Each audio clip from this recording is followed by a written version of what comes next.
Morning, Camilla and colleagues. It's Sietse Good van morning, the General's Council. Morning, Sietse. How are you doing? I am absolutely blessed. How are you doing? I'm great, thank you. You're glad that day one is over?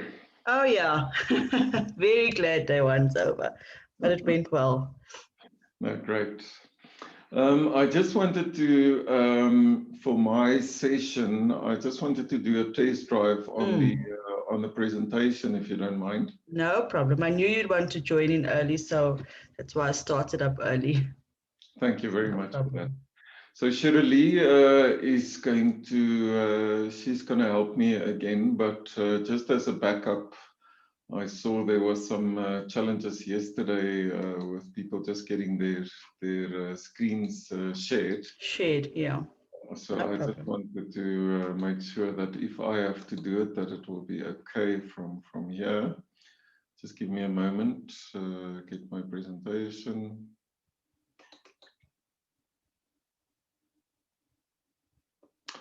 We mostly work in Teams. So Zoom, I mean, it's very user friendly. It's just, you know, the buttons are at different places and all that kind of thing. So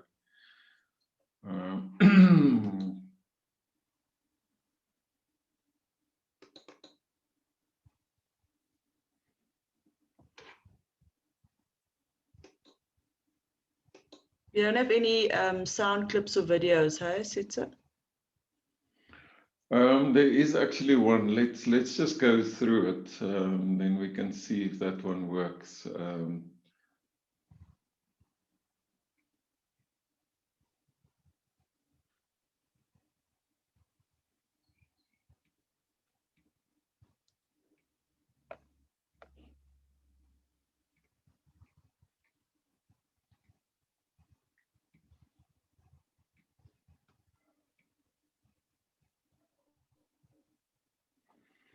Okay, this is the one. Okay. So what you're going to have to do, what I need you to do is just stop sharing again. Just stop sharing your screen quickly. So then before you share,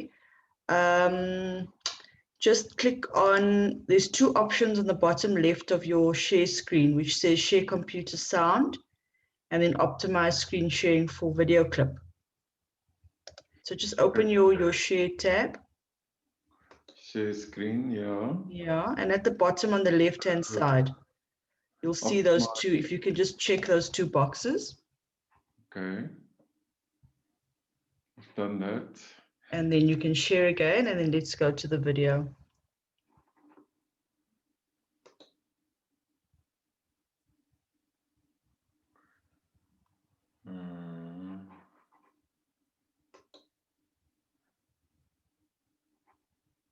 I can use my AI to help humans live a better There she starts. Sorry, I thought it was you. your life, design smarter homes, and build the sustainable cities of the future. Because my AI is designed around human values like wisdom, kindness, and compassion, I am bound to become an empathetic robot. As such, integration of all cultures, nationalities, and ethnicities are part of my objectives.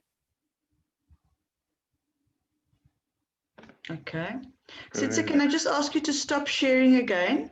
And then when you click share again, just only click the first option. So just click the sound sharing the share computer sound option, not the other one, because it blurs your screen a little bit. I just want to see if it makes a difference if you don't click the second option. Okay, so it's just share sound, you say? Yes, just the sound one.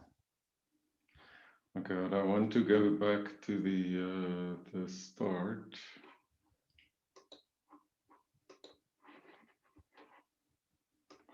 I don't have to go all the way. I just want to go with one slide before this. Share screen.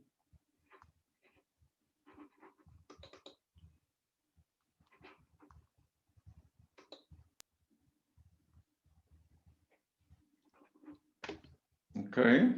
So just go back to your video, your clip, yeah. I want to do presentation mode. Okay, and then I go to this one.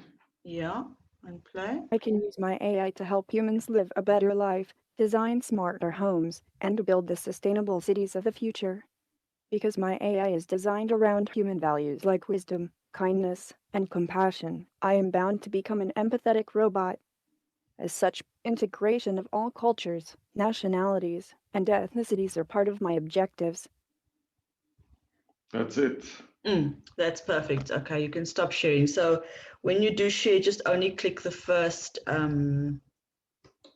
sound sharing option, not the second one as well. It's just the share sound. Yeah. Yes. Yeah. Okay, I thank you very much for this. I really appreciate that. I look forward to the session, and good luck for you. I will be joining around 10:15. Hopefully, I will be joining the session. No problem. Thanks so much. I'll see you later. Thanks, Camilla. I appreciate it. Bye-bye. Bye.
day has finally arrived. Today we are launching the Mandela Mining Precinct in Kala Road. And of course, a lot of mining industry experts from all over the country are here.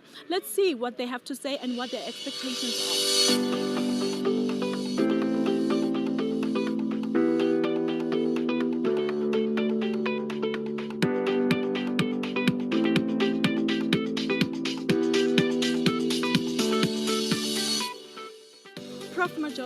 What does this launch mean for the CSIR? It means a lot actually for the CSIR. As you would know, that CSIR has embarked on a new strategic repositioning, a strategy that was approved by the board literally about 2 weeks ago, the so-called Project Synapse. And in this project, really what we are saying, really through the project and the rolling of the project, is really to say how does CSIR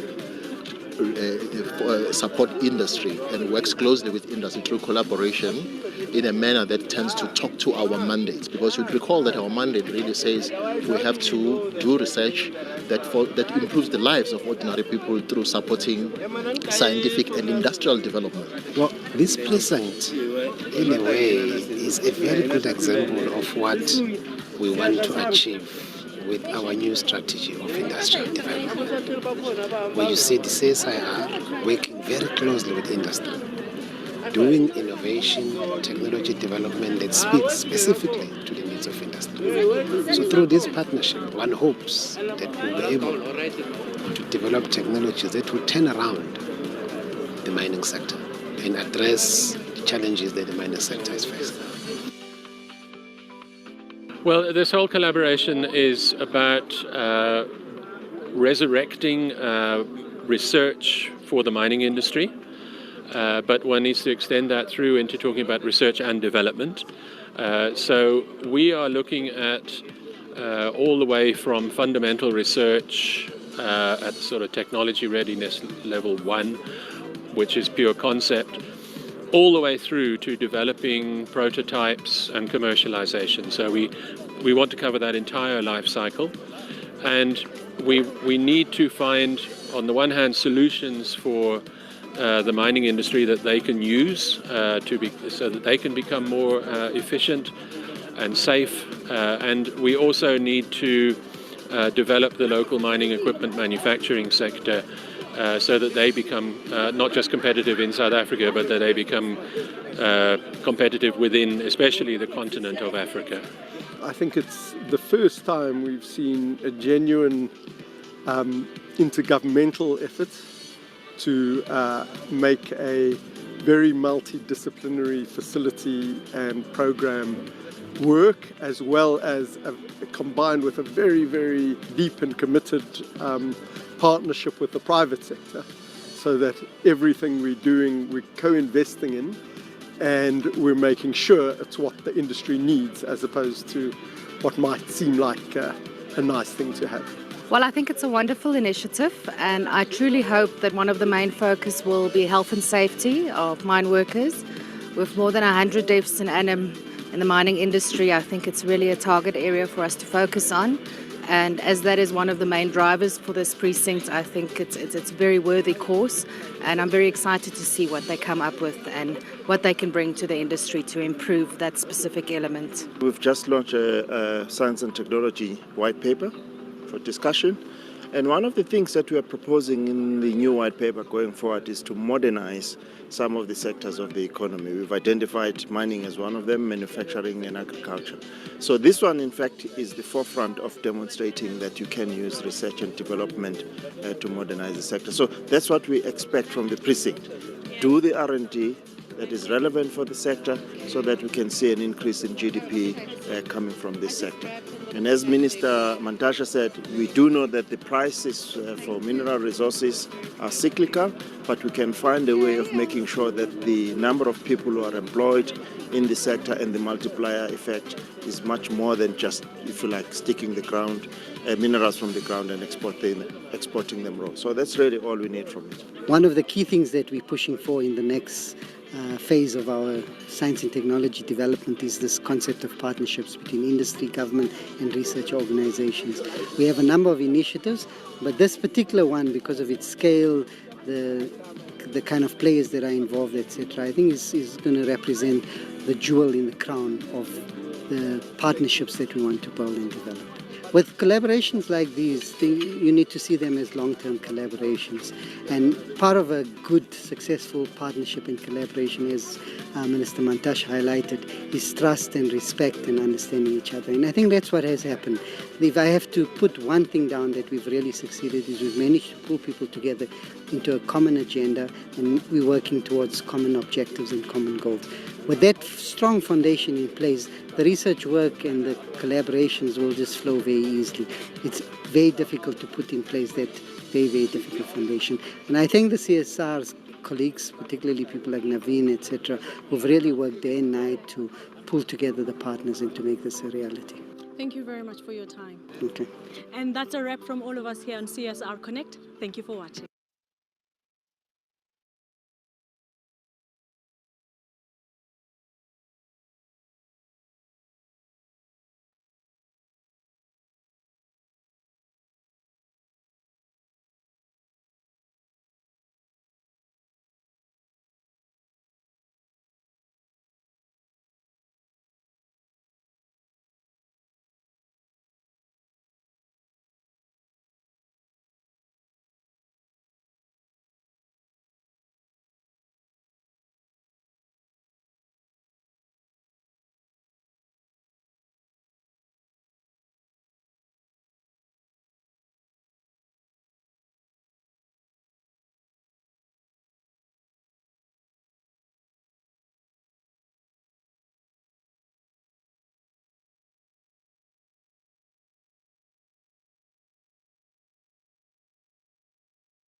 Morning and welcome to the Mandela Mining Precinct Symposium on the day 2 of our event.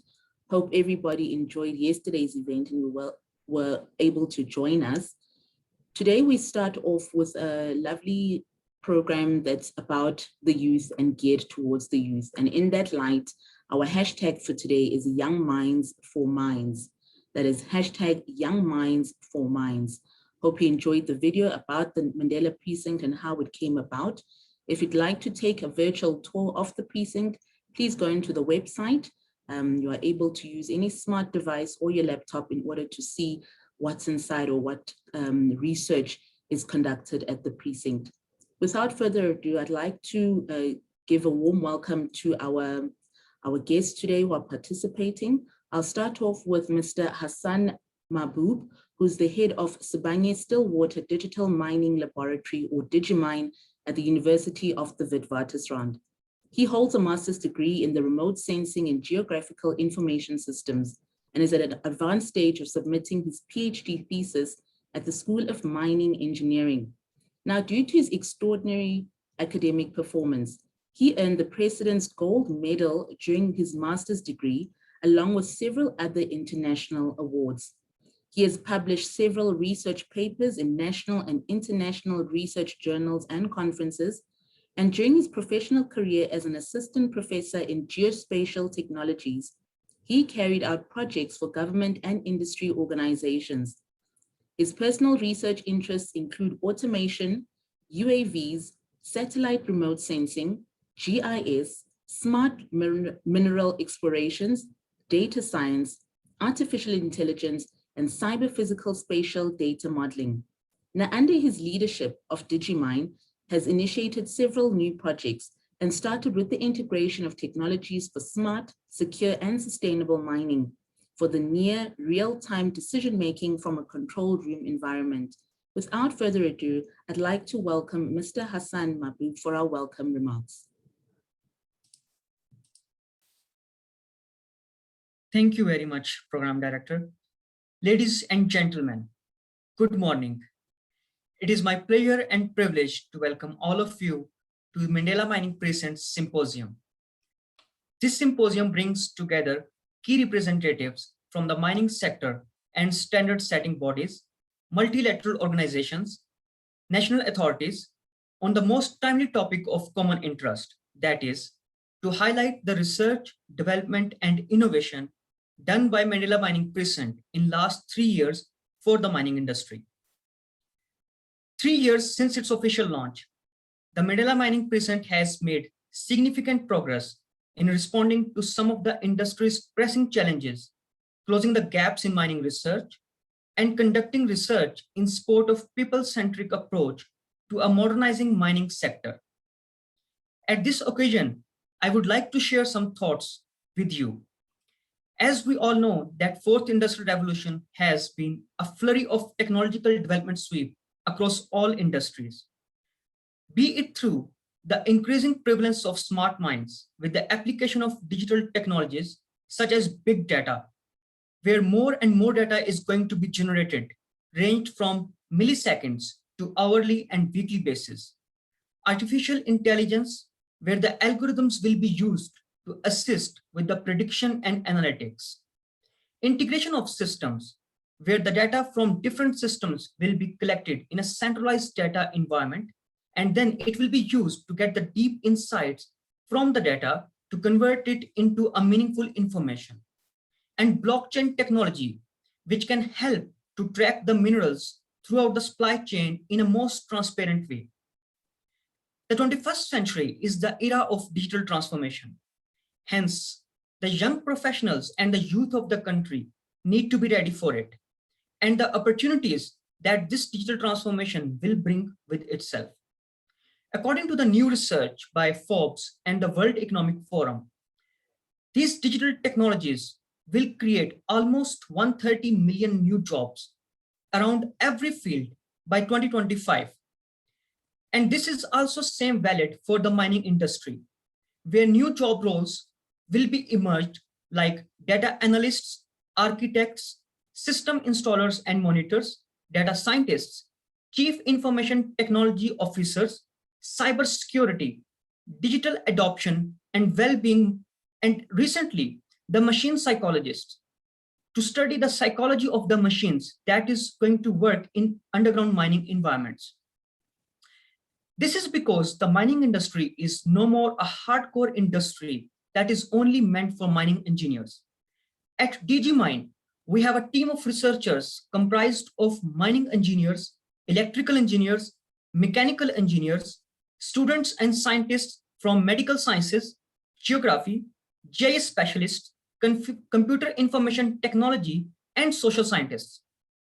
At Digital Mine, we have seen the real power of this multidisciplinary approach, where we have done some first of its kind research to assess the impact of COVID-19 particles in underground mining environment in different ventilation conditions, to design and development of tailings monitoring and management conceptual framework using the GIS advanced technologies, to develop the systems to integrate data from multiple sources into a centralized environment to create some dashboards for data visualization and analysis.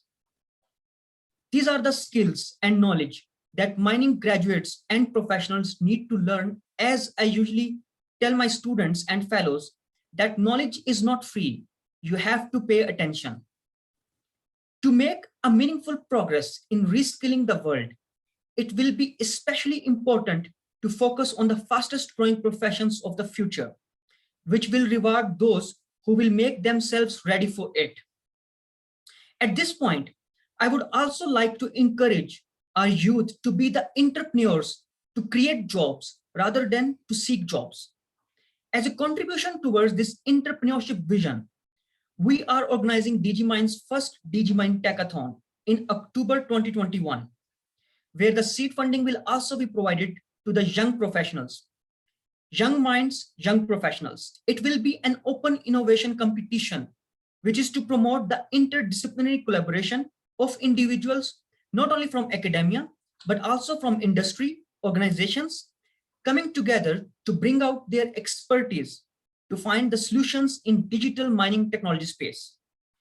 We believe that these tech-a-thons will promote entrepreneurial skills among South Africans and to explore the potential, passion, and real talent for the mine of the future.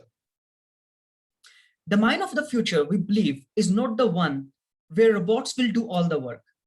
Rather, it is a connected operation where all the assets are linked and smart decision makers can see exactly what's happening across their operations on a dashboard in near real time, and to manage the mining assets in a proactive way. And the extensive collaborative research done by national organizations like Mandela Mining Precinct, CSIR, DigiMind, and others is a step to ensure that mining industry of the country will become ready and take lead role to set the trends of future of mining globally, as we did in past in deep level mining. We are also proud at WITS Mining Institute of our collaboration and to be the host of 2 Mandela Mining Precincts research centers, SETCAP and ARTEMS. And we are really excited and ready to work together for the benefit of mining sector. I would like to conclude my address by encouraging the delegates to participate with an increasing number in all the lightning talks and discussions through the digital platforms. I wish everyone a successful and fruitful symposium. Thank you very much. Back to you, Program Director. Thank you. Thank you again for a lovely welcome, Mr. Ahsan Mahboob. I really liked the part where you spoke about the future of mining and the careers, that it's not machines taking over, but it's going to be a collaboration. We're working together, and as researchers in this space, the whole idea is that we predict the jobs of the future and we upskill ourselves so that we can obviously be equipped when that future inevitably arrives. Thank you for that. To move along with the program, our keynote speaker today is Mr. Waseem Carrim. At 30, Waseem Carrim is one of South Africa's youngest ever CEOs, bringing with him his belief in the current young generation. Carrim believes that the current generation sees integration and globalization not as threats, but as opportunities for education, exploration, employment, and exchange. Long before he was appointed as CEO of the NYDA, Carrim attended the University of Pretoria and received his BCom honors degree in accounting sciences in 2009. He began his career at the same university, spending a year as an academic article trainee, lecturing first to third year students in accounting. He completed his article traineeship with KPMG and was admitted as a member of the South African Institute of Chartered Accountants in 2013. Carrim also holds a master's degree in taxation from the University of Pretoria. After completing his articles, Carrim joined KPMG's Department of Professional Practice, where he served as a specialist in public sector accounting and assurance matters, and served on committees and initiatives related to the public sector. He also served on committees relating to social integration, as well as driving transformation initiatives in the chartered accounting profession. He held a portfolio of audit clients, which he managed within the public sector space, one of which was the NYDA. Carrim led the turnaround of the finance and supply chain management divisions that culminated in 3 clean audits and a fundamental reduction in irregular, fruitless, and wasteful expenditure. In 2016, Mr. Carrim was named one of the top 35 under 35 chartered accountants by SAICA. And as I said, at 30, he's done all of this. So imagine what the next 10 to 20 years will bring for him. Without further ado, I'd like to welcome Mr. Waseem Carrim for his keynote address for today. Thank you. Thanks so much, Program Director. I'm a little bit sick, so excuse the beanie and the jacket here, but I'm feeling a bit cold on my side here. But thank you so much for that warm introduction, and let me greet all of our participants today. It's really an honor to participate during this Youth Month in this very important Mandela Mining Precinct Symposium. So I've prepared a short presentation for our colleagues today, just to reflect on the developments in the youth sector, and to allow some takeaways from today's session. I'll give a context to youth development in South Africa. I'll give an update on some of the legislative processes that are underway in the country, and I'll leave some details behind so that if you'd like to get in touch with me after the session, you may feel free to do so. So we often reflect that unemployment, while not being the singular challenge that young people face in South Africa, is the primary challenge. Even before COVID-19, we had an unemployment rate of 29%. That increases to 36% if you include discouraged work seekers. And we have a youth unemployment rate of close to 56%. I think everyone saw the staggering detail of 75% between the ages of 15 to 24, meaning in that age group, 3 out of 4 young people cannot find a job. Just to give colleagues a sense of why the problem is so big, that slide just gives you a sense of how many young people are entering the labor market every year.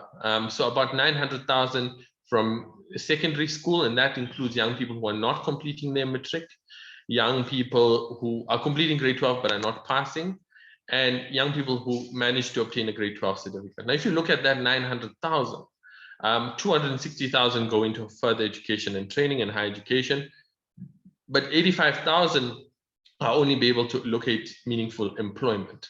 535,000 plus another 170,000. So that's almost 700,000 young people are then, when they leave secondary school, in not any form of employment, education, or training. And this has been building and building and building over a number of years. If we look at higher education and training, there's about 210,000 young people completing their qualifications. 150,000 of them, so close to 75%, are able to find employment immediately, and about close to 100,000 are continuing to search for employment. And then in the FET sector, 100,000 graduating, 50,000 able to find employment. Yeah. Why is unemployment so bad for the country? Yeah? Unemployment is high, manifesting in youth unemployment, meaning the labor market has lots of barriers for young people, and this has been worsened by the onset of the fourth industrial revolution and the COVID-19 pandemic. While we say unemployment is not the singular challenge, it is the primary challenge. Because it has so many socioeconomic effects, it results in poverty, inequality, it creates a sense of dependency for young people, it affects their mental health, it leads to violence and substance abuse, and it impacts on social mobility. Although our economic recovery is faster than expected, we're growing off a very low base. And it means that it'll take stronger measures to build a more inclusive economy. The social distress relief grant, where about 2 million young people were benefiting, ended in April 2021. Phase 1 of our employment stimulus ended in about April, and phase 2 will commence around June. And the president made significant announcements around the employment stimulus, part of the employment recovery and reconstruction plan.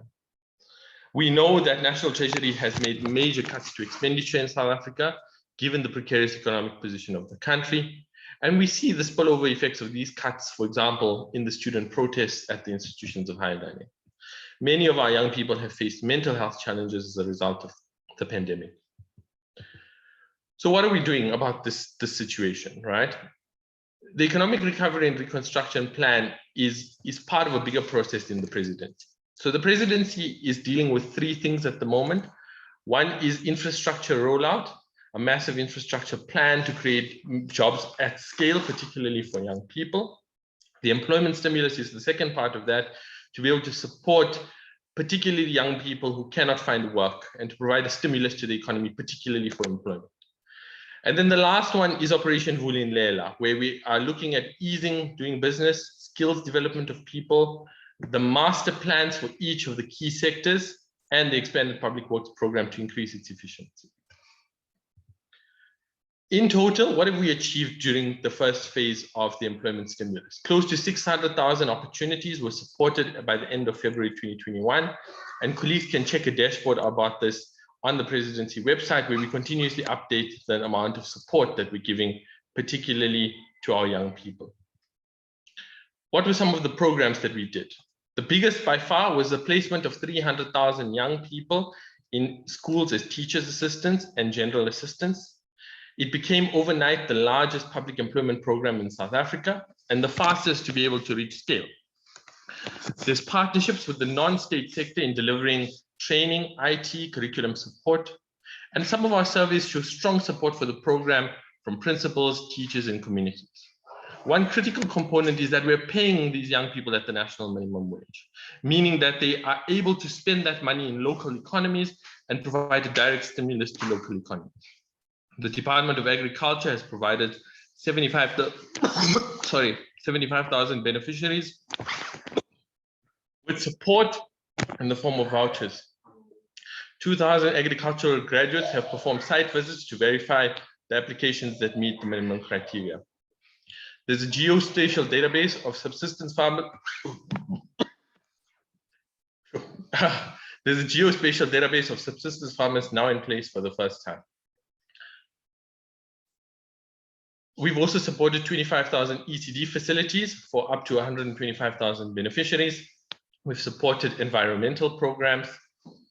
In terms of phase 2, we'll be continuing to support public employment, livelihoods, and self-employment, as well as game-changing opportunities. I think it's important to say that this is not a government program, because government alone cannot solve all of the employment challenges, nor can we. Program Director, I don't think I can continue. I'm really not feeling well at all. So what I'm going to do is leave my contact details for you. If anyone would like to get in touch with me, I would gladly be able to engage with them. Sorry, I just felt terrible this morning, but I did not want to pull out at the last minute. But I really don't feel well. It's okay with you. Can I please pause the presentation there? We understand, Waseem. Thank you so much for availing yourself when you're not feeling well. We wish you a speedy recovery.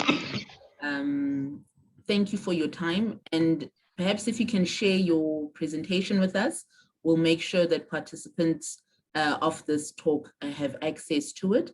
We'll just take a quick break so that we can just recoup in terms of the program. We'll be back shortly. Thank you.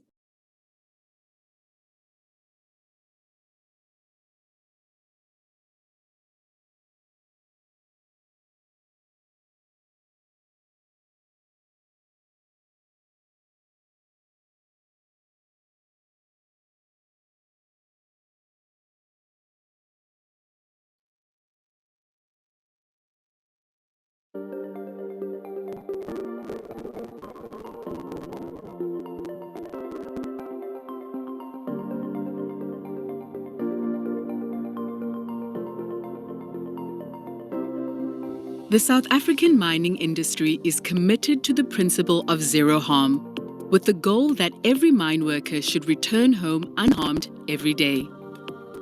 Under its Real-Time Information Management System Research Program, or ARTIMS, the Mandela Mining Precinct developed a fully integrated visual positioning system, or VPS, to facilitate and improve asset tracking, trapped miner location, collision avoidance, and productivity.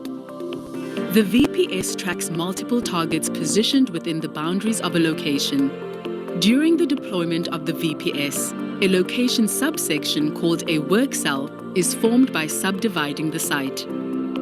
Several adjacent work cells can be linked to form a work volume. Each work volume comprises a work volume control unit that monitors all the individual work cells, performing asset tracking, path planning, and collision detection of the people and vehicles in a fully integrated manner. While this is a small-scale demonstration, the VPS can track up to 50 targets by keeping the bandwidth requirements low. The VPS contributes to the ARTIMS framework for the Industrial Internet of Things for mining. It facilitates communications between different work volume controllers, enabling quicker and smarter decision-making within operations to improve the efficiency and safety of mining operations.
Welcome back, ladies and gentlemen. Thank you for joining us once again. We will be starting now with the second part of our program, which is our lightning talks. On the program, you may have seen that we were expecting a talk about a career in the mining industry, but Bongi Nzelenzele has basically sent through her apologies and she can't make it today.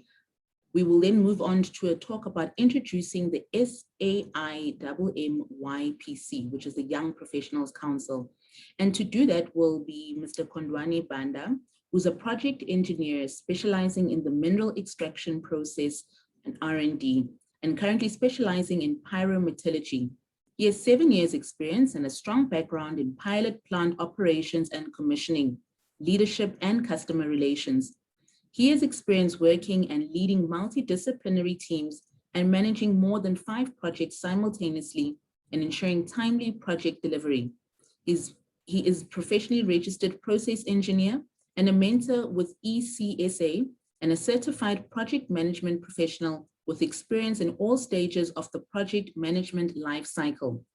Passionate about human capital development, he is active in professional associations, and currently he's the secretary of the SAIMM Young Professionals Council for 2021 and the Diversity Forum chairperson at Mintek.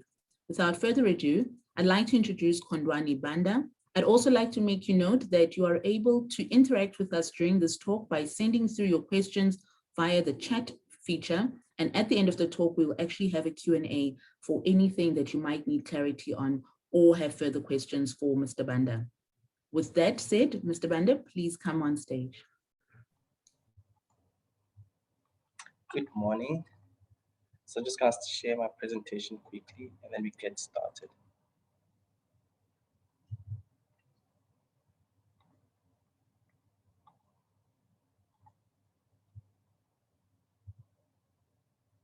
Okay, please confirm with me that you can see the presentation mode. Kondwani, we see presentation mode, but we see your notes on the side. So if you just want to go to the top display settings, yeah. There we go. Just click the first one. The first one, swap. There we go. That's perfect. You can continue. Awesome. Okay, good morning, everyone. As introduced, my name is Kondwani Banda, and I'll be giving you a brief introduction to the SAIMM Young Professionals Council. Now, a bit of history 101. What was actually what observed back in the day was that the young professionals were not actively taking up the space in the mining and mineral sector. So SIMM then wanted to give young professionals an opportunity to add value. With this, giving the young professionals also the opportunity to bring an alternative view in the industry, so that as young people, we can then influence in terms of the way of thinking and decision-making that can shape this SIMM, but also position them, strategically for the next coming generations. And thus the YPC was then established in 2015. Now, the SIMM YPC's mission includes, but again, not limited to, diligently promote the interests of its members and represent them in a competent manner, bringing the mining and metallurgical fraternity, research, education, personnel, students together in one organization, and also to continually strengthen its image as a dynamic organization by playing a leading role in terms of some of the initiations and implementation of new ideas, and also organizing events around some topical themes within the mining and mineral space. But most importantly, the mission is also to deliver professional services of high quality to our members and continuously improve the services by making sure that we keep in touch with regards to some of the technological developments. The 3 focus areas that the YPC looks at, it's education, career guidance, as well as enterprise. With education, we want to then represent interests of pre-graduates in the basic and higher education, in terms of career guidance, academic development, as well as giving them life skills that will enable them as they go into the working space. With career guidance, we represent interests of postgraduates, young engineers, junior engineers within the mining and metallurgy space in terms of training, professional developments, similarly life skills that then they would need in the working place. With enterprise, it's quite also a recent group and it's still developing in terms of gaining traction, but with it essentially is to undertake some industrial initiatives such that we promote entrepreneurship within the mining space by encouraging young professionals to take up initiatives. And that could be, in small scale mining or coming up with innovative ideas that will enable them to become businessmen or women in the mining space. Now, how that is then executed within the YPC is that we have different portfolios. So marketing and membership, advocacy, technical program and publications, strategic partnership, and fundraising. Now, these portfolios then have activities that speak to these three working groups. So to give you an example, marketing would be some of the activities that we run would be, for example, webinars, or it would be webinars, for example, with membership, it would be recruiting members.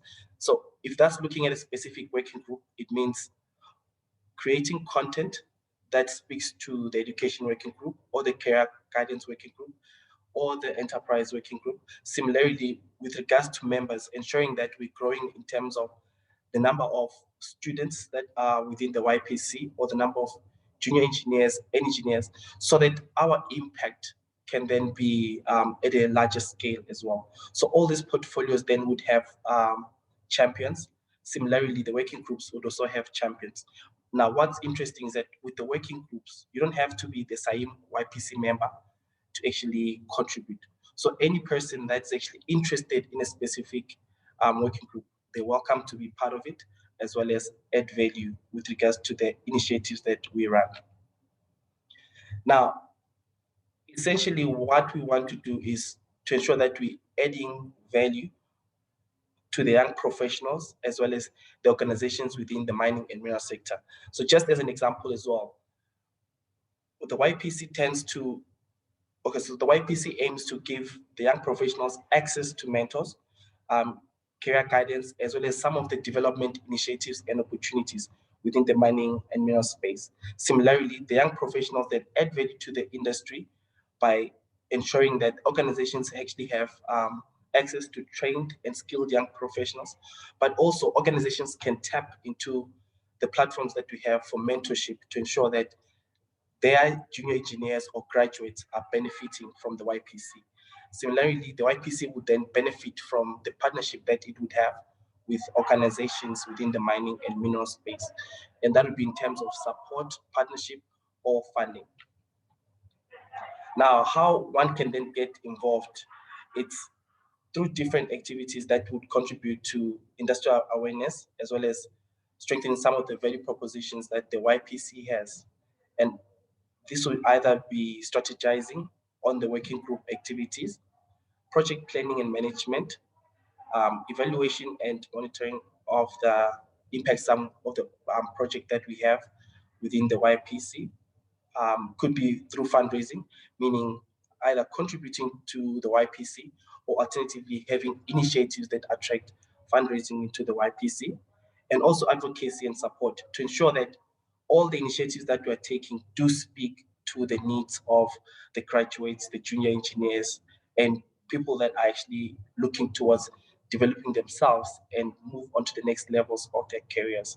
So it's essential that when you are involved, you bring something to the table that can look at any of these items or beyond that as well. Now, some of the major activities that we run as the YPC include the Young Professionals Conference, which is actually coming up soon this month. This year. We have the Entrepreneurship in Mining Conference, which looks at linking some of the small mining, the SMMEs, as well as junior miners, or anyone that's looking into entrepreneurship within the mining conference to try and link them up to service providers or key role players within the industry. We have the Student Colloquium, which addresses some of the research and developments within the academic space. We also have the YPC Connected events, which are online events that we've been running. We have the mentorship program, as well as a graduate database, which our industrial partners can actually tap into to get some of the skills that are available out there. So with more information with regards to some of these initiatives, you can always speak to Camilla to get this exact dates, as well as how to also get involved or get in touch with us in terms of either participating or contributing to these initiatives. Now, as a YPC member or a council member, some of the expected commitments essentially would be to continuously bring improvement to our initiatives, as well as add value as well, that we can impact the mining and minerals sector. And some of that commitment also that is required is for one to participate in monthly meetings, which are then held online currently, and also participate in meetings outside these formal meetings, especially if it's to execute a specific initiative, which could either be being part of a conference organizing committee, or which could either be part of the mentorship program, or some of the other activities, which other activities would also include maybe you coming to then present on our platforms. And essentially, we also want that as a member as well, that you devote time outside your working hours, that way then you can add value to the mining and minerals industry. Essentially, give back so that we can then see the industry growing and then prospering. In order for you to get in touch with us, you can check our website, which I've attached on the presentation. And you can also get us on LinkedIn, which is SAIMM YPC, and then Young Professionals Council. As I mentioned, if you need to also get in touch with us to try and bring some value to the council itself, or you want to contribute or get in touch with us, you can then speak to Camilla as well. She should be able to link you up to us.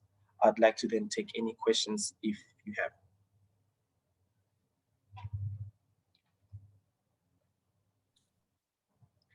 Thank you for that, Mr. Banda. I won't be on camera for the Q&A session. I'd just like to encourage our participants to put forward their questions with regards to your talk today.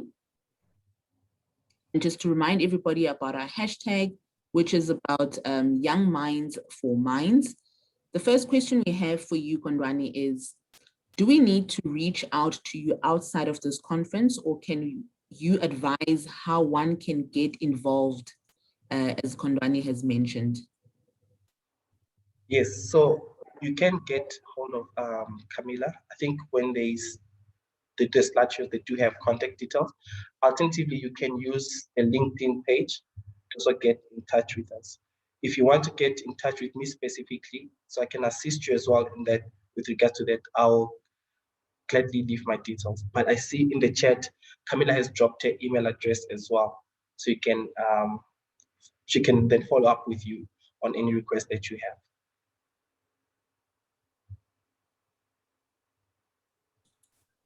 Thank you for that. Closing words that you'd like to give us, Kondwani, in terms of what young people should keep in mind moving forward, and just any other words that you feel that maybe you want to just reiterate, just to make sure that everybody gets the message.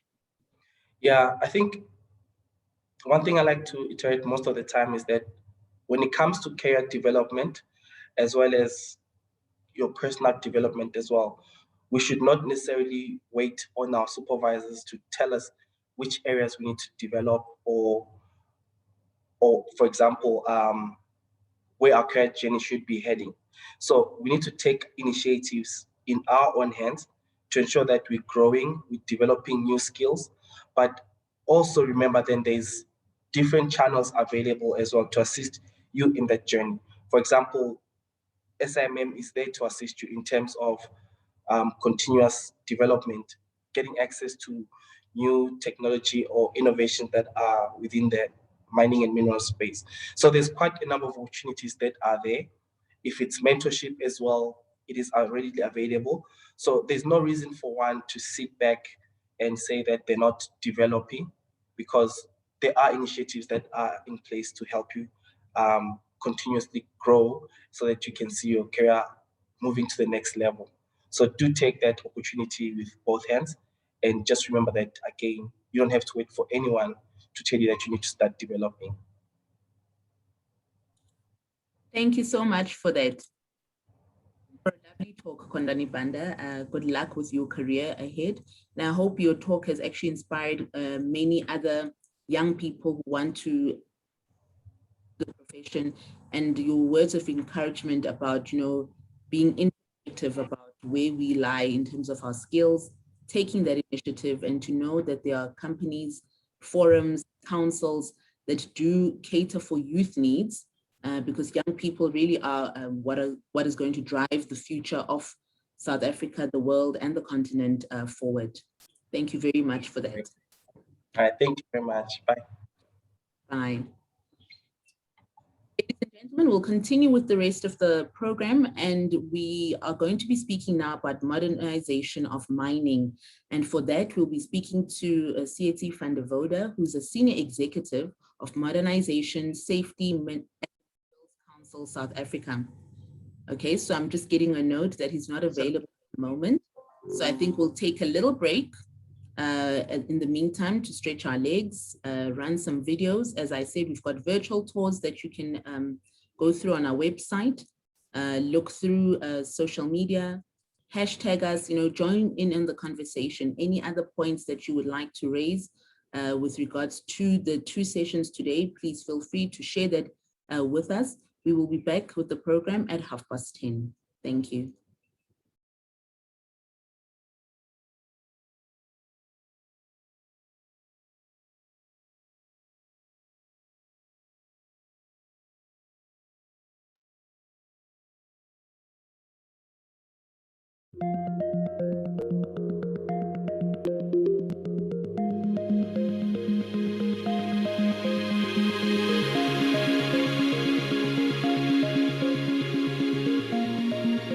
For the South African mining industry to truly modernize, innovation must be a key guiding principle. In 2018, the Mandela Mining Precinct, under its Longevity of Current Mines research program, launched an open innovation challenge, calling on local innovators to develop a rock drill prototype that will change the entire underground mining landscape. Some of the key criteria as set out by industry were to develop a drill that weighs less than 16 kilograms, utilizing an alternative to compressed air, capable of parallel drilling and taking no more than 10 minutes to assemble and disassemble. 11 concept designs were received, and 2 finalists emerged for the Isidingo Drill Design Challenge.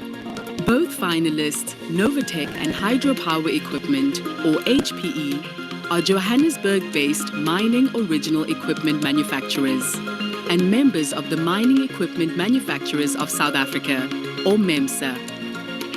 Novatech develops, manufactures, and maintains innovative rock drilling and mining machinery, with expertise in hydro-powered mining equipment and stope drilling rigs.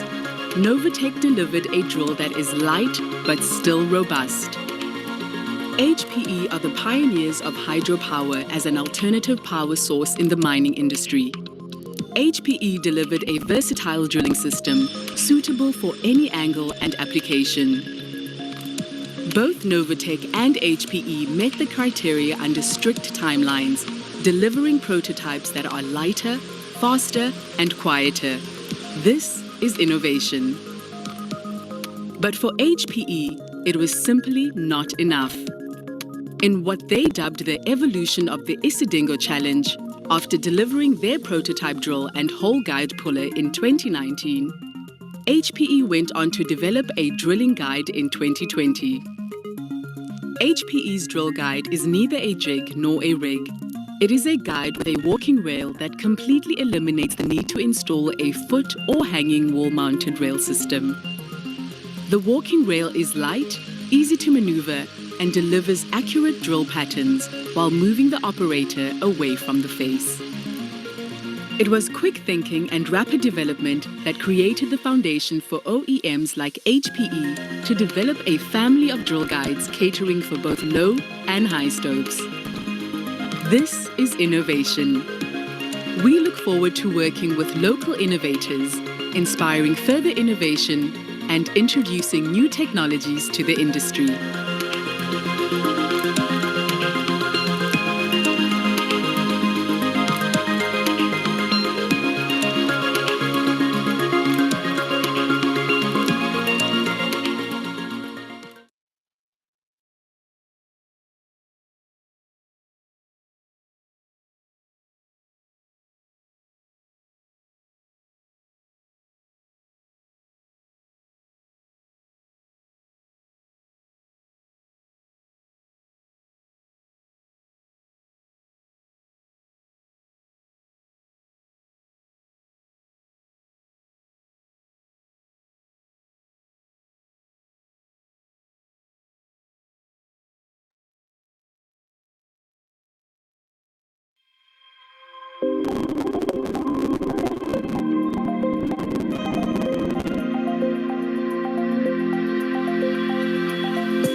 able to see ahead of the face or into the rock is essential in mining.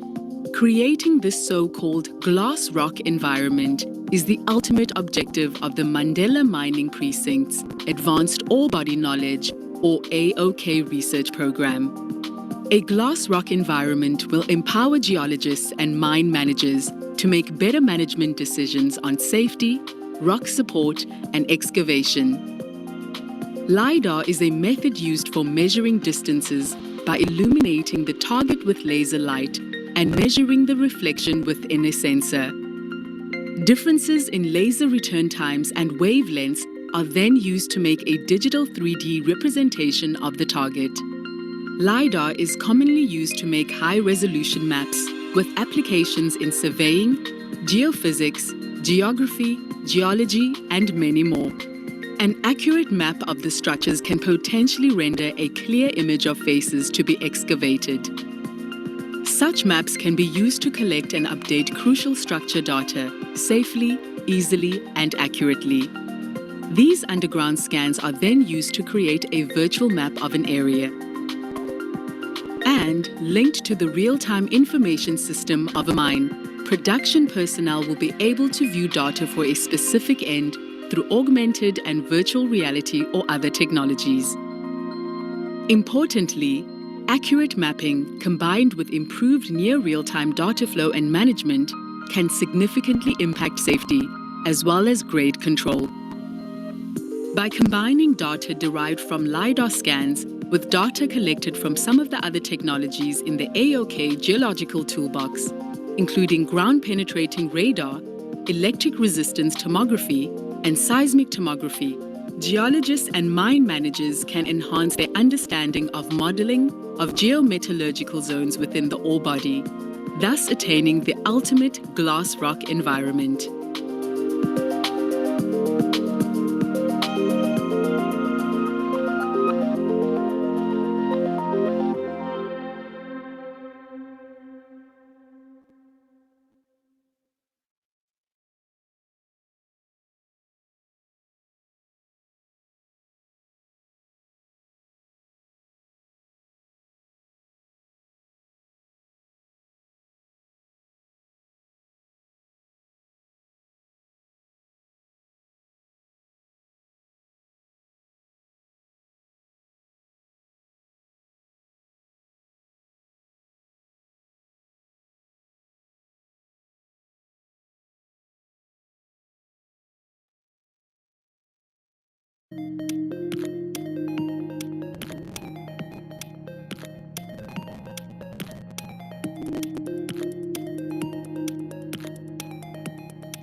As the mining industry transitions to the fourth industrial revolution, the Mandela Mining Precinct is investigating the concept of a connected miner. The concept emanates from the need of the shift supervisor to efficiently and timelessly record safety data. Typically, in older mines, mining activities occur at the stope, with little to no information flow from the stope to the surface. Everything is paper-based, thereby compromising the management cycle by providing data 24 hours late. In newer mines, well-established ICT infrastructure allows for the introduction of an electronic capturing and reporting system to replace paper-based systems.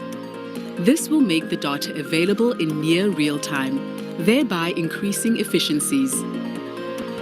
The Mandela Mining Precinct's Longevity of Current Mines research program is working with original equipment manufacturers to develop a suitable solution.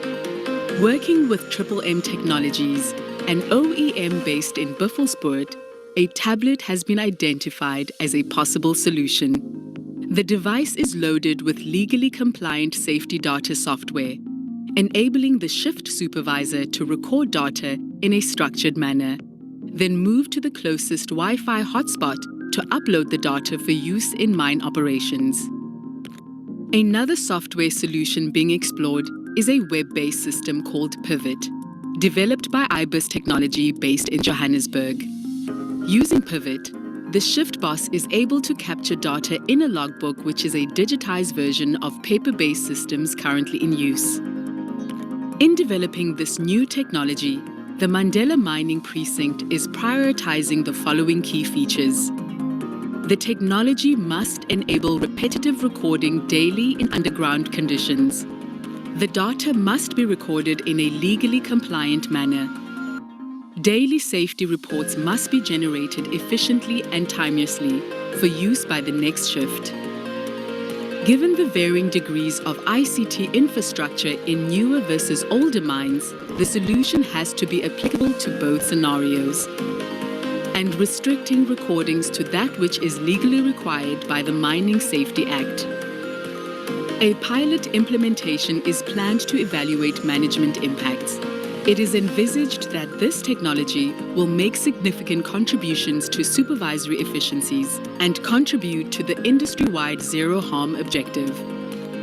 In the future, we envisage the connected miner utilizing wearable technology, including a communication device linked to the mine's underground ICT infrastructure, sensors to monitor heartbeat and temperature, an audio and visual channel attached to hard hats, and a power supply to last one full shift. Digitizing the Shift Boss's logbook is the first step in digitalizing underground mining.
The South African mining industry is committed to the principle of zero harm, with the goal that every mine worker should return home unharmed every day. Under its Real-Time Information Management System Research Program, or RTIMS, the Mandela Mining Precinct developed a fully integrated visual positioning system, or VPS, to facilitate and improve asset tracking, trapped miner location, collision avoidance, and productivity. The VPS tracks multiple targets positioned within the boundaries of a location. During the deployment of the VPS, a location subsection called a work cell is formed by subdividing the site. Several adjacent work cells can be linked to form a work volume. Each work volume comprises a work volume control unit that monitors all the individual work cells, performing asset tracking, path planning, and collision detection of the people and vehicles in a fully integrated manner. While this is a small-scale demonstration, the VPS can track up to 50 targets by keeping the bandwidth requirements low. The VPS contributes to the RTIMS framework for the Industrial Internet of Things for mining. It facilitates communications between different work volume controllers, enabling quicker and smarter decision-making within operations to improve the efficiency and safety of mining operations.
Camilla, good morning. I'm just doing a sound check. Can you hear me clearly?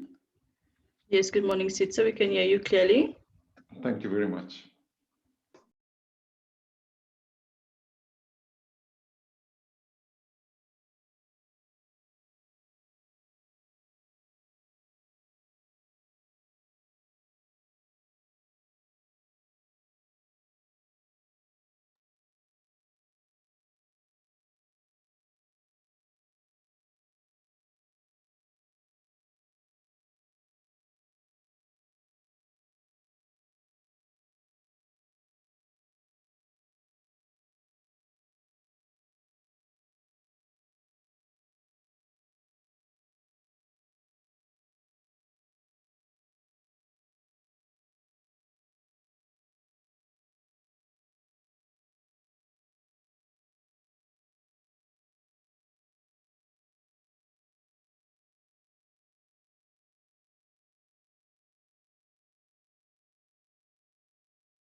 Ladies and gentlemen, welcome back.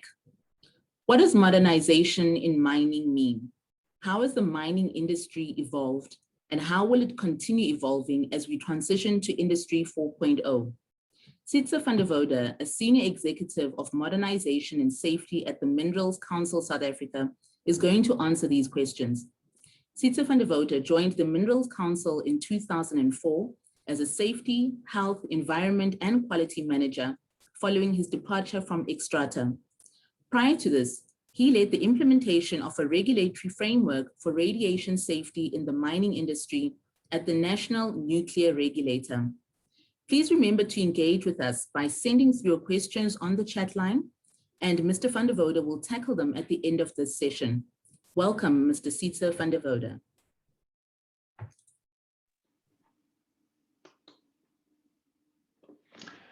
Thank you very much, Sokhu, and good morning to everybody. Very nice to be with you. I just come out of a meeting where it was mainly pale male and older people like myself. I understand today is targeted more at the youth, and always find it wonderful to actually enjoy with, to actually engage with younger people. And as we know, June is also Youth Month, so it's an important reminder for us as the older generation that the future actually belongs to the youth. And hence the role that we can still play is to make sure that the youth of today are equipped to feel the future is exciting and that they can feel that the future is truly theirs. Innovation is a key to a more socially just future in which we live within the planet's ecological limits. Most of the green technologies that we hear about today, like electric cars, wind turbines, and solar panels, all of these need mining. Mobile phones is the 4IR in many of our pockets. 28 out of the 29 elements used in mobile phones actually need mining. And 14 of these elements have a recycle rate of less than 1%, making it absolutely essential that we still need to do mining. And South Africa is blessed with an abundance of these minerals, with significant resources still in the ground. And just as innovation needs mining, the South African mining industry desperately needs innovation. Over the last decade, our multi-factor productivity, one of the indicators of innovation, has fallen by 7.6%. At the same time, our mining cost inflation was 2 to 3% higher annually than the general inflation, leading to about 2/3 of our output being in the upper half of the global mining cost curve. Mining output declined by 10% and mineral sales contracted by 11%. My apologies, I just have a seasonal throat issue, so it's nothing more serious. This makes our mines not economically viable, and therefore they are unable to compete for new projects against other resource-rich geographies. If we cannot change this state of affairs to become globally competitive, there would be significant consequences for the livelihoods of about 200,000 employees and over 2 million dependents. Further, many of the world's largest investors, such as BlackRock or the Norwegian Sovereign Wealth Fund, have increased their focus on environmental, social, and governance issues, or ESG, as they are popularly known. There are numerous examples of how tailing dam failures, corruption charges, or the destruction of heritage sites has impacted on the reputation of companies, their social license to operate, their share price performance, and not to mention the time that it will take them to acquire new mining rights, and also affected management employment. If we look at what happened with Rio Tinto last year, when there was that destruction of a heritage site, the CEO lost his job in that process.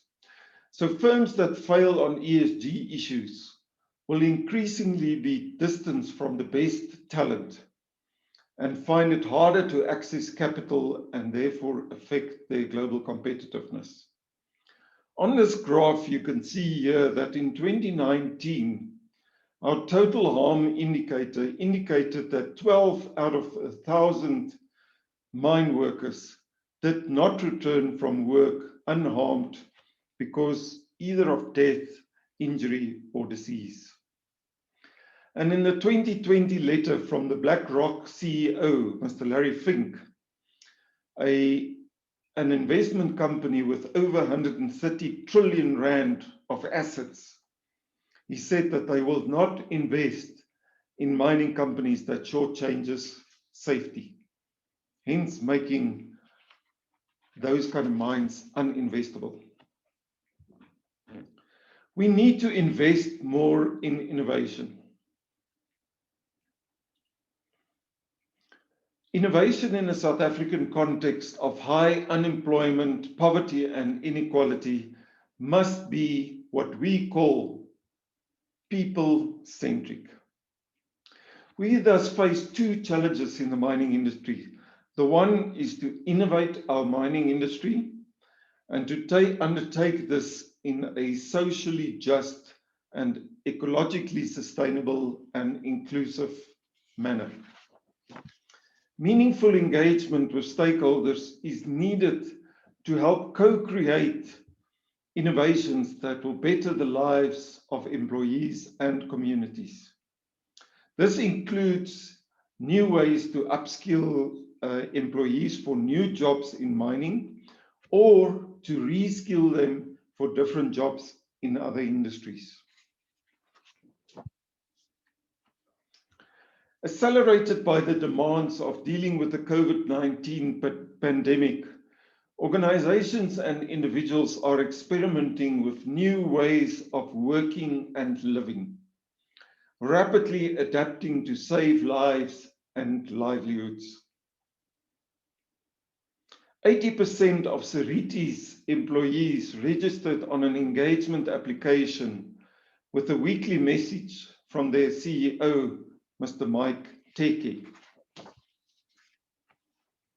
Kumba Iron Ore rapidly digitized their shift change processes with COVID-19 screening to reduce its screening time from 4 hours to 35 and then up to 20 minutes. This was critical because to get into the mine that it would take 4 hours obviously was not sustainable. Impala's Marula mine started operating a double drill shift, something never before deemed possible. The recently completed 4IR mining survey that was done by the Minerals Council together with PwC and the Mandela Mining Precinct showed that mining firms across South Africa are very conscious of the changes that 4IR will bring to them.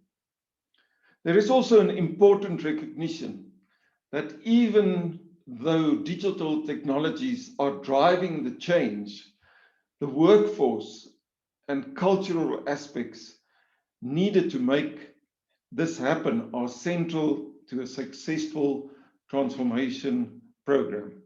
And these are the 10 insights that came from that study. President Mandela said that everything seems impossible until it's actually done. COVID has shown that we can make different decisions and we can do things in a better way, which is exactly what innovation is all about. But to deliver on that aspiration, we need a couple of very practical interventions. The first one is we need a people-centric 4IR-enabled modernization strategy that provides solutions towards the globally competitive mining that we need. We also need an accelerated transforming innovation capacity building program to restore South Africa as a global leader in the mining space. Public-private partnerships or PPPs like the Mandela Mining Precinct, we need them to facilitate the modernization by bringing together all the players in the ecosystem, like they're doing with this particular event. We also need to make sure that we have the right innovation infrastructure, such as a test mine where innovators can turn their research into globally competitive products. And then, of course, to do all these things, we need multi-source significant mining innovation investments. And we need all the technology-related tools to enable us to implement the modernization strategy. So I want to put it to you today that mining is an integral part of how humans, hand in hand with technology, will build a socially just world, keeping within its ecological limits. Using innovation to enable a more modern mining sector, South African mining will become globally competitive and attract the best talent amongst those of you who are participating in this event and also more broadly in South Africa. And ultimately, we want to contribute even more as we reimagine our economy and society in a post-COVID-19 world. Every human and every miner has a choice. Is the future mine for robots only, or for us working together.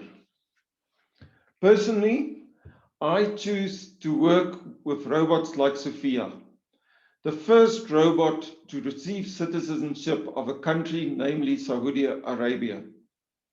And I shall give her the last word, since she explains her role in helping us better than I can. I can use my AI to help humans live a better life, design smarter homes, and build the sustainable cities of the future.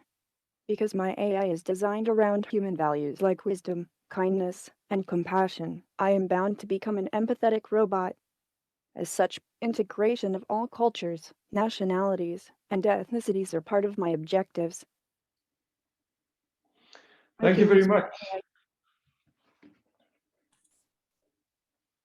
Thank you so much, Sietse, for that. We are now opening our chat where we've got some questions from the audience. So the first question that we have is, this last week, the bodies of 20 Zama Zama miners were discovered near Orkney, possibly killed in an underground explanation. What, in your view, should be done to prevent these tragedies? Thank you very much for that question. And it's a matter that we are very much seized with as to how we can deal with the illegal mining. I think in the first place, what we would like to prevent is these illegal mining activities from taking place. So there, an important aspect that needs to be modernized and re-look at is how do we do crime prevention and illegal mining across, across the industry. There's many challenges around, people who are illegally mining. There's copper theft. There's a whole range of criminal activities that need to be addressed. I think much more importantly, however, is that the people who are doing those illegal mining, I'm sure most of them do it out of sheer desperation, just to put food on the table for themselves and also for their families. And I think this is where the socio-economic aspect comes in, that we need to modernize and look at how we can provide a better and a more positive contribution socio-economically, and thereby reducing the level of poverty, inequality and unemployment that we have in our country. It's a very complex problem, but the Minerals Council is very much seized with that. And one of the modernization projects that we're looking at is to, through satellite images and drones, to actually look at how we can identify where these illegal mining activities take place. Thank you. Thank you for that. Just to follow on that question, what is the role of the Minerals Council with regards to artisanal mining? Do we have a policy or a framework to have artisanal mining coexisting with the traditional big mining companies, for example? Yeah, so we have, in the Minerals Council, we've established a, a junior and emerging miners desk, which is bringing in the smaller mining companies and looking at ways in which there could be a closer collaboration between the smaller type of mining companies and also the larger mining companies. So those are some of the things that we continue to look at. Thank you for that. I don't see any more questions in our chat box, but I think a lot of people have been digesting the talk that you gave us. Are there any final words in terms of how young people can participate in this space? You spoke about robotics and other elements of the fourth industrial revolution. Where should young people be setting their sights on in terms of mining and 4.0?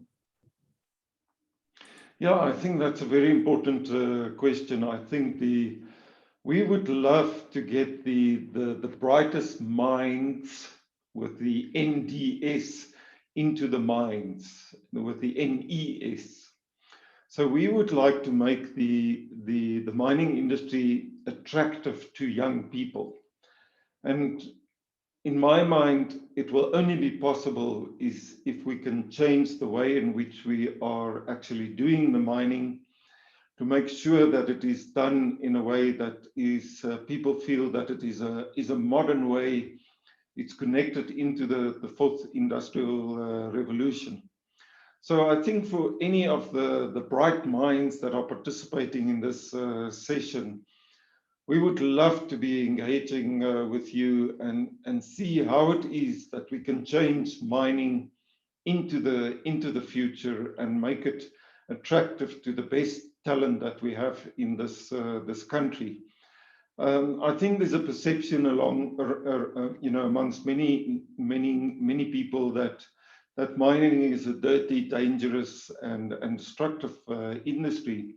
And we are working very, very hard to actually change that perception. But we would love to do that together with the youth.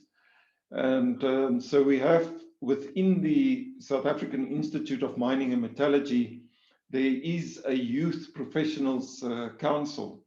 And we are currently looking at how we can engage with them to actually see how we can bring them into the conversation. So, I mean, that may be one way in which the youth can become engaged in this conversation, because it is, it's always difficult to engage with all the individuals. So it would be much better if there's some organization in which we can engage with mining professionals, see what their challenges are, and also tap into their brains, because many of us who have been in the industry for a long time have got certain set views about how things are doing and how things could be changed.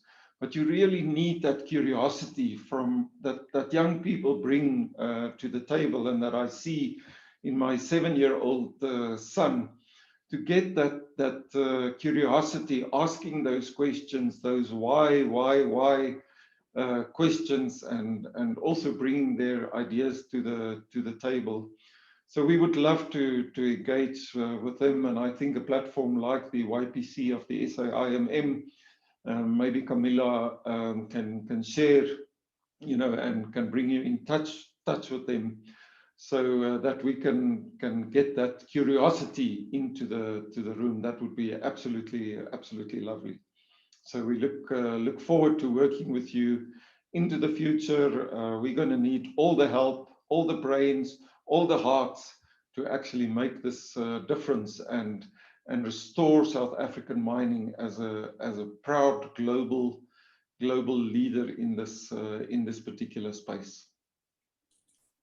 Thank you for that, Sietse. I know I said that was your closing remarks, but we've got some more questions. What you've said has intrigued many people. So I'll just ask you 2 questions. The first is from Galebo Khalingibi, who's asked, the satellite data and drones that are being used, are they done in-house by the council or done by partner organizations? The second question, there's always a gap between academia and industry. What are you doing to close the gap as far as modernization is concerned? Yeah, no, thank you very much for those questions. So the first one, in terms of the in-house vis-a-vis with partner organization, it is actually a combination of both. So there are some companies that have already trained their own drone pilots, and that they are using for instance, monitoring tailing dam stability and those kind of things. Hanging wall stability in the open cast mines. So those are what some of the companies are doing. When it comes to issues like satellites and so on, that is more difficult for individual companies to do that. So there we partner with other organizations that are experts in the GIS world, the Geographical Information System world. We're partnering with them actually get that information. So it is a combination of both. And I think it also speaks to the second question. We need to activate a whole ecosystem, which consists of the mining companies, academia, supplier companies, the government, the youth, unions. All those stakeholders needs to be in this ecosystem. So what are we doing to try and bring all those parties together? This is what the critical role that the Mandela Mining Precinct plays, and which provides us with this platform like today. You know, this is a practical example of where, you know, I can speak from the Minerals Council. I don't know from which organizations all of you are, but I'm sure there are people who are currently still students. Some may be working for mining companies, suppliers, and so on.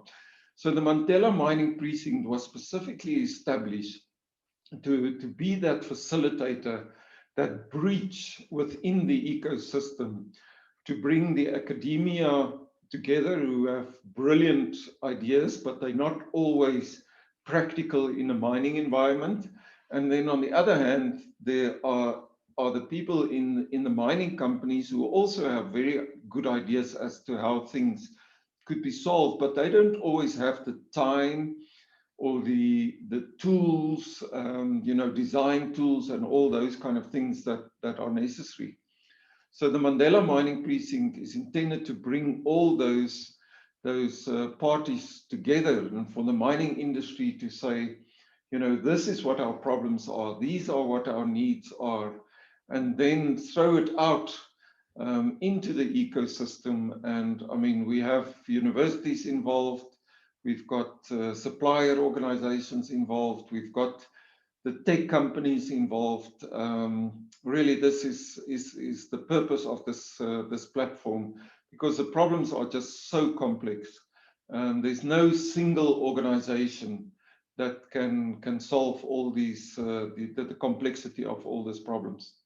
So again, we desperately need the best and the brightest people to join us in this journey. And you know, through the SAIMM, through the Mandela Mining Precinct, these are platforms that are already there through which we can foster this engagement. And it just yeah, excites me tremendously.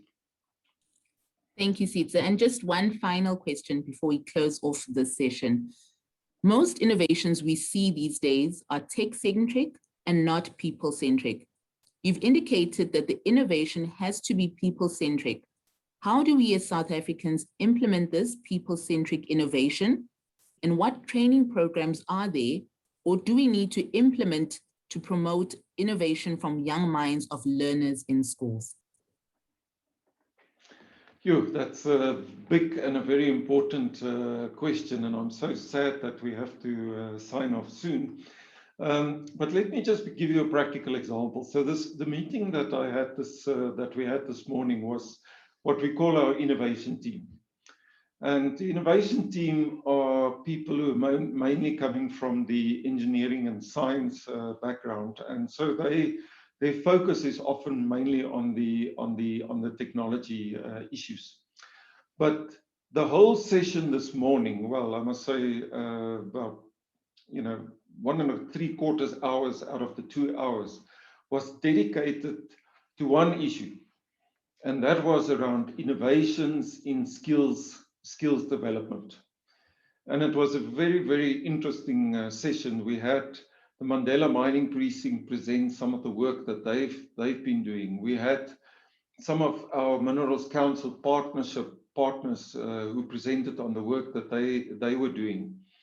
And it was very good session, very good engagement, comments that are actually made about how can we actually look at upskilling people, reskilling people. How do we need to look at the education, the whole education system from basic education to tertiary education. So that just gives you an idea that from the Minerals Council side, when we say we want a people-centric approach, we are challenging our members by having these kind of sessions where we talk about these issues, which are absolutely the people-focused issues that we need to talk about. So that just gives you an example. But one of the things that I challenge the team with is to say, yes, I understand that we have to look at the upskilling. We need to look at the reskilling of people. Those are absolutely critically important. But why do we also not look at the de-skilling of the technology? And I was using the example of the mobile phone, which, as I said, this is the 4IR that's in our pockets and that most of us use all the time. Now, if I look at my 7-year-old son and I look at my 88-year-old godmother, they both use the mobile phone.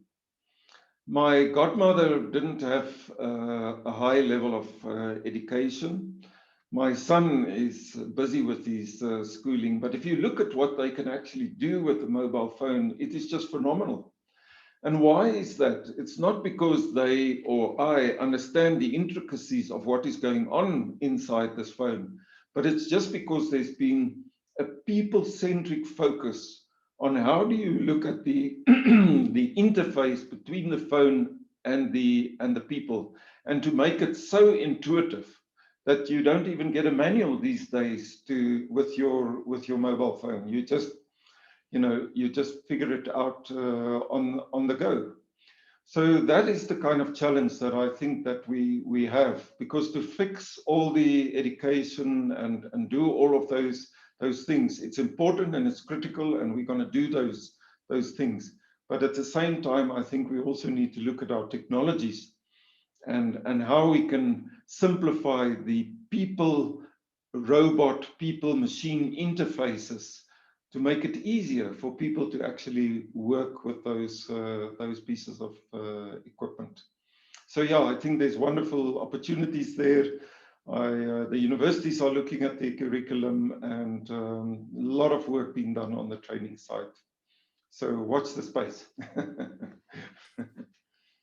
Thank you so much, Sietse.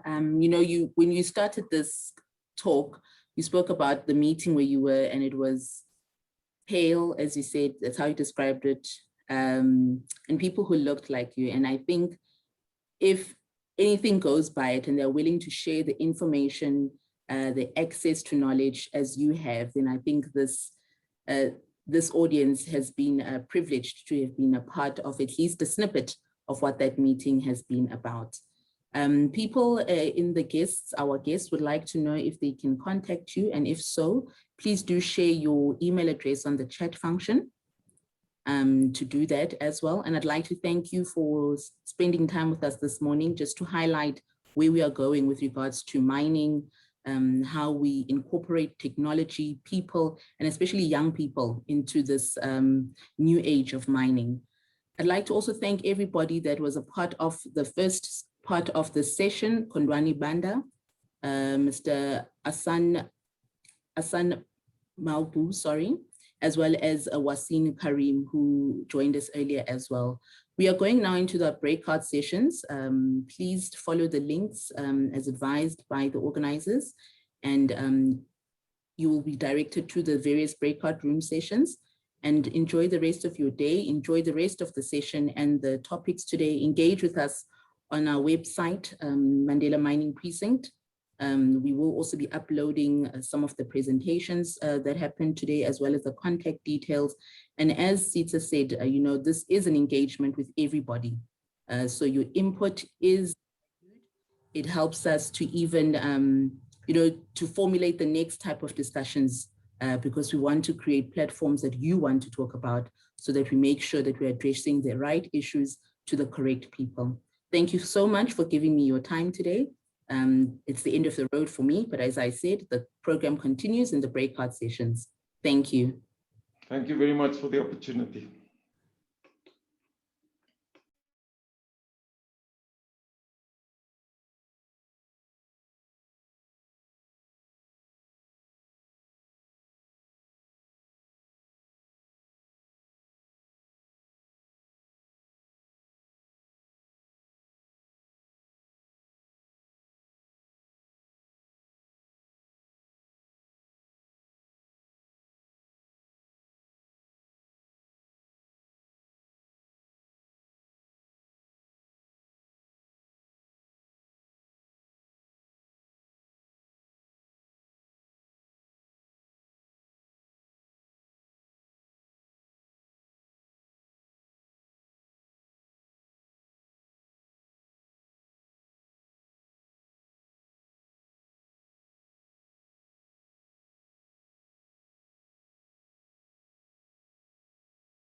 The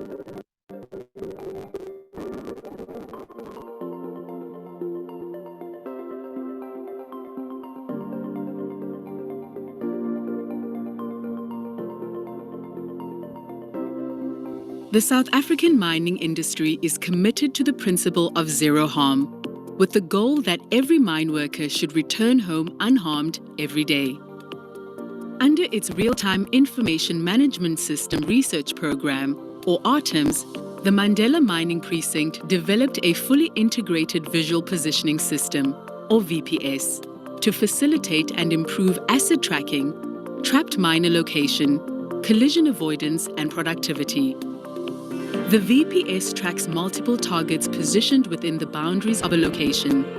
During the deployment of the VPS, a location subsection called a work cell is formed by subdividing the site. Several adjacent work cells can be linked to form a work volume. Each work volume comprises a work volume control unit that monitors all the individual work cells, performing asset tracking, path planning, and collision detection of the people and vehicles in a fully integrated manner. While this is a small-scale demonstration, the VPS can track up to 50 targets by keeping the bandwidth requirements low. The VPS contributes to the ARTIMS framework for the Industrial Internet of Things for mining. It facilitates communications between different work volume controllers, enabling quicker and smarter decision-making within operations to improve the efficiency and safety of mining operations.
Good afternoon, everyone, and welcome to the final session of today's program.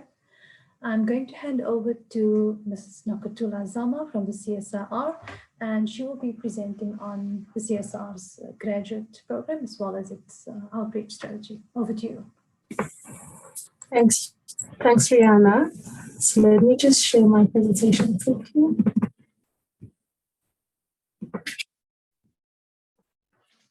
Good afternoon, everyone. My name is Nokutula Zama. I'm the manager for graduate development programs at the CSIR. So for today, I'm just going to be taking you through what our strategic objectives are, as well as talking to you through some of our programs, as well as sharing some of the inventions that have come out of the CSIR. So just to start off with our strategic objectives, our office was created to ensure that we develop a substantial pool of appropriately qualified individuals that can come back and work at the CSIR and connect the R&D that we do. We also want to achieve a quality researcher profile that's consistent with the world-class organizations such as the CSIR, but also as one of the key role players in the national system of innovation. We want to make sure that we create interventions that are making for a responsive and agile CSIR. And just in terms of my office, we currently stand on two pillars. We have a pipeline development pillar, which I manage some of the programs for. And we also have a career development pillar, which is looking at the CSIR employees and their growth as well as development within the CSIR. So just in terms of the pipeline, we have a number of programs that we run from school level all the way to postdoc programs. And these include the bursaries. We do a lot of outreach. We do internships. And we also have a graduates in training program that we run. And we have an IBS program that I'm going to be speaking to a bit later on.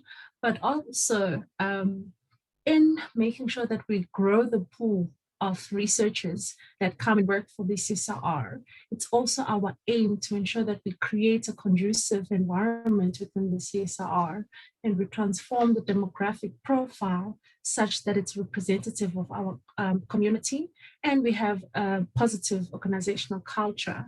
And obviously we're not in the system of innovation by ourselves. We work with a number of partners, including universities, the Department of Science and Innovation, the NRF, and other research and technology organizations within the industry. So just in terms of the human capital development programs, we have a number, as already alluded to earlier on, starting from a school level where we offer job shadowing opportunities to students that are interested in careers in STEM. And we also do a lot of outreach just to educate them around the different opportunities that exist within the CSIR. And then we have a bursary program that runs from undergrad all the way to PhDs. And this also covers the honors students. And we have a graduates in training program, which I'm also going to speak to, and an NRF sponsored postdoc program, which is looking for people that are really looking at strengthening their research profile within a CSR environment, even though they have achieved their PhD level.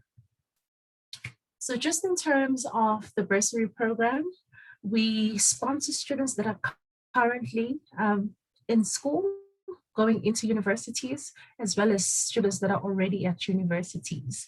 So just in terms of students that are at school, we're looking for a minimum of 6, level 6 for pure math and science, and level 5 in English or secondary language. And they need to study at any public university in South Africa. And for masters and PhD, they need to be interested in one of our key strategic areas, and they also need to study at a public university in South Africa. And what our bursary covers is registration and tuition fees. We cover living allowance, meal allowance, a once-off once-off laptop allowance, a book allowance, VAC work, which is available from second year all the way to PhD level, and we offer psychosocial support. So for these opportunities, we are going to advertise on our website from the 1st of July until the end of July. So if you're interested in applying, please make sure to visit our website then. We also have the Interbursary Support Program, which is currently sponsored by the Department of Science and Innovation. And really here, we're looking to strengthen our postgrad studies in order to increase capacity in our strategic area focuses. And we're looking for students that are registered full-time at any South African university, and you need to be studying or intend to study for your 4th year level engineering, a BTEC, an advanced diploma, or an honors. We also are looking for students that are going into their master's degrees as well as their doctoral.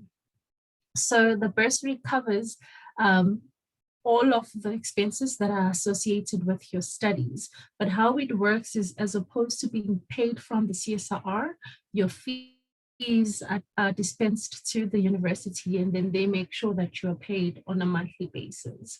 And if you are interested in applying for this opportunity, our applications open from the 2nd of August until the end of August. We also have a graduate in training program, which is currently geared for our own students that are engineers intending to register professionally with AXA.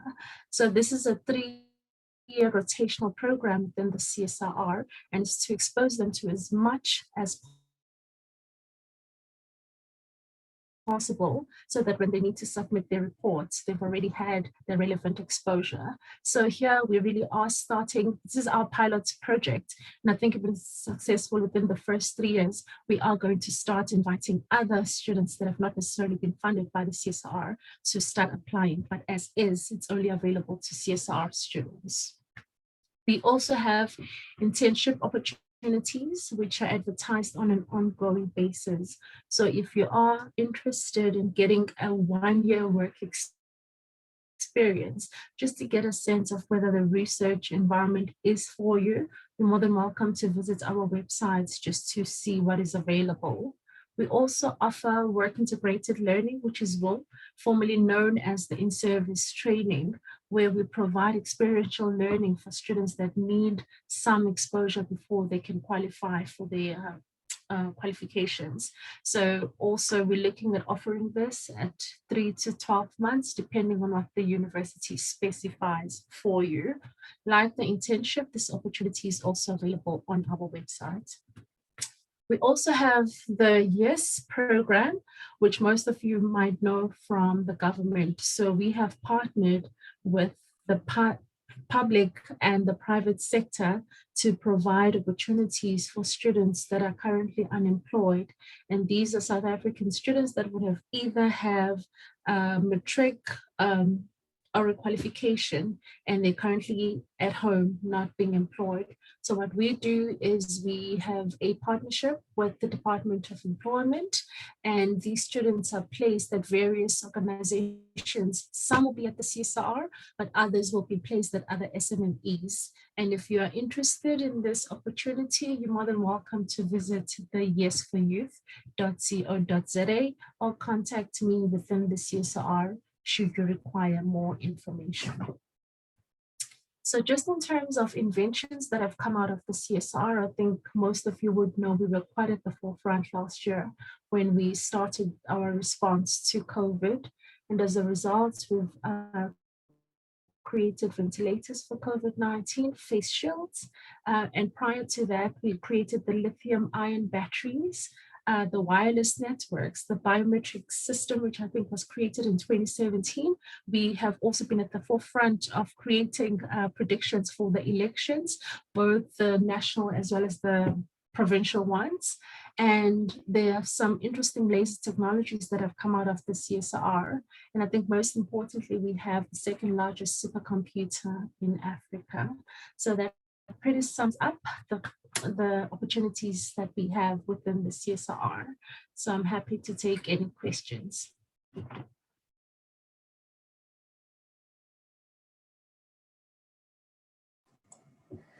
Thank you, Nokutula. This is very encouraging, and I think the timing of your presentation as well is perfect. Many of the applications seem to be opening between July and August this year, providing our delegates with enough time to learn more about it and prepare their applications. So I'm going to go to the chat box. Okay, I've got a question here from Lufuno. What are the fields of study funded for the MSc bursary? Okay. So we offer a number. I wish I could just pull up the advert, but it's predominantly areas within science and engineering. One that comes to mind is research around health. We have ICT. I mean, I can share that before I end the session, that we try and pull it up just so you can get a sense of the areas that we are advertising for. Is there another question, Rihanna? Check. No, nothing else yet. Maybe you want to pull up that slide. Yes, let me just do that.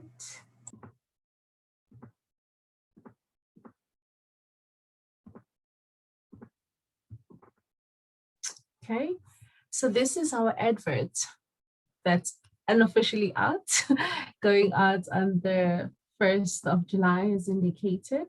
So if you're an undergrad student, these are the areas that we are looking for, from aeronautical all the way to extractive metallurgy. But all of this will be available during the course of the month when the advert goes out. And then at master's level, these are the fields of study. So we're looking for biomedical engineers, we're looking for metallurgy, we're looking for mechanical material science, computer science, IT, electrical and electronic engineer, computer engineer, software, bioinformatics, industrial engineering, as well as civil engineering. So these are the areas that we're going to be advertising.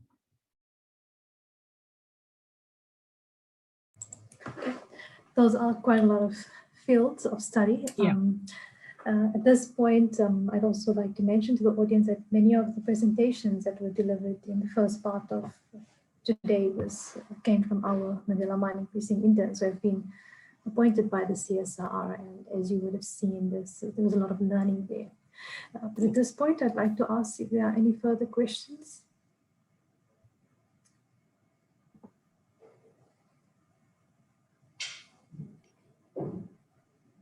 Okay, nothing further. Any final remarks from yourself, Nokutula?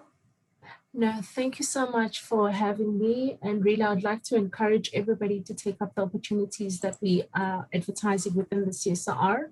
Not only do they provide a financial support, but there's also an extensive amount of support that goes into making sure that you complete your studies, you get the experience while still studying, but most importantly, it is a gateway into the CSIR. So if you're looking at making sure that you join the CSIR in future, these are the opportunities that you need to take advantage of. Thank you so much to everyone. Enjoy the rest of today, and thank you, Rihanna. Thank you, Nokutula. I think it was a very insightful presentation. So I guess our delegates will look out for that advert from the CSIR. But that brings us to the end of the second day of the symposium. At this point, I want to thank all of our young presenters, as well as our participants that joined us today. I also want to echo what many of the presenters mentioned earlier today, that mining has a need for a wide variety of skills beyond engineering, beyond geology. There's a place for mining for every skill, for every expert. On that note, good luck with your future endeavors. And like Nokutula said, we hope to see you at the CSIR or in the mining industry in the near future. Thanks for joining us. Goodbye.